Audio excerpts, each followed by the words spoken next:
yeah. You can't say. You can't talk about Swan. You've been decorating. Yeah, I've been doing some housework.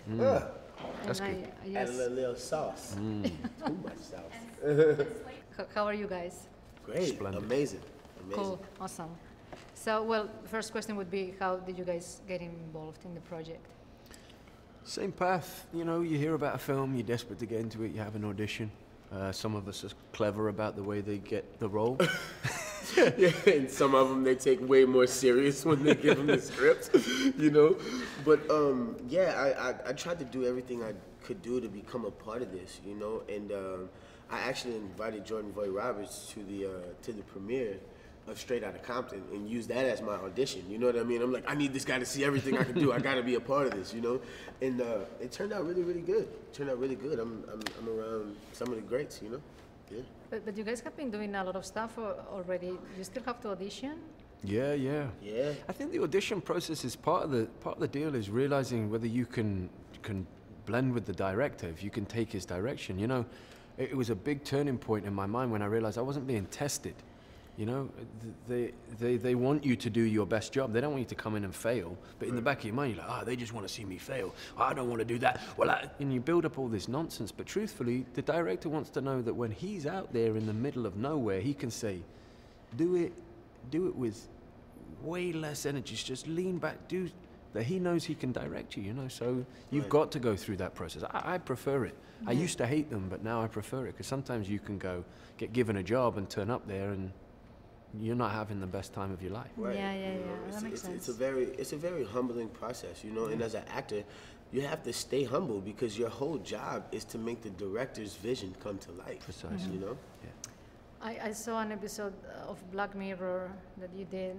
I don't know if you did one more than one. I just saw. No, just one. I saw one. Yeah. It was a little disturbing. Yeah, it is disturbing. Yeah. Not far away, I don't think, either. You know, recording the eye. Yeah, I think it's close. That would be the worst thing ever. Just the thought of, like, remembering, or I saw it a while ago, so I don't know exactly, but I think you could go back in time and remember every single moment of what happened.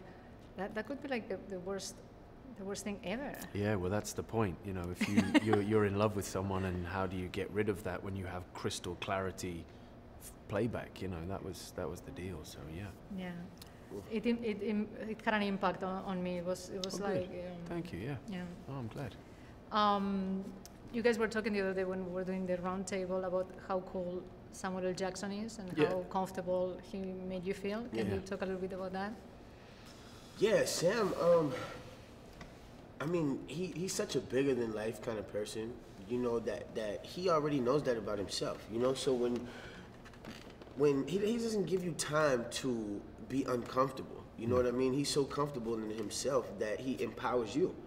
And he kind of is that Packard off screen, you know what I mean? He kind of has that rally up kind of thing going on with him, you know? And it's a privilege to even just be around him. Yeah.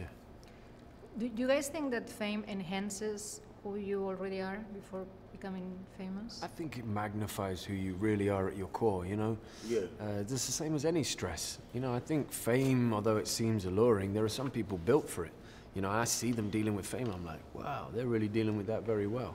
Right. Me, I don't think I am. I don't think, you know, I became an actor because I didn't really love the environment I lived in. I wanted to live in fantasies, you know, I wanted to do this, and that was an escape for me. But now it's a job and my life is kind of nice. I'm like, maybe I'd like to.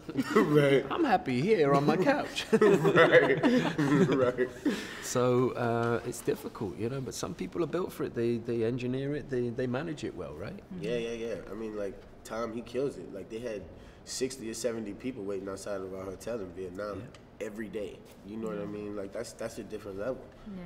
Definitely a different level. You to finish up, you worked with Juan Antonio Bayona recently. I From did. Spain. He's from Spain. Yeah. So I wanted to talk a little bit about him. I love Juan. He just is such a spectacular individual. I had such a small role, and when I read the script, I said, you know, he's really not a demon. I feel this about my own father, and I don't really want to portray some poisonous person.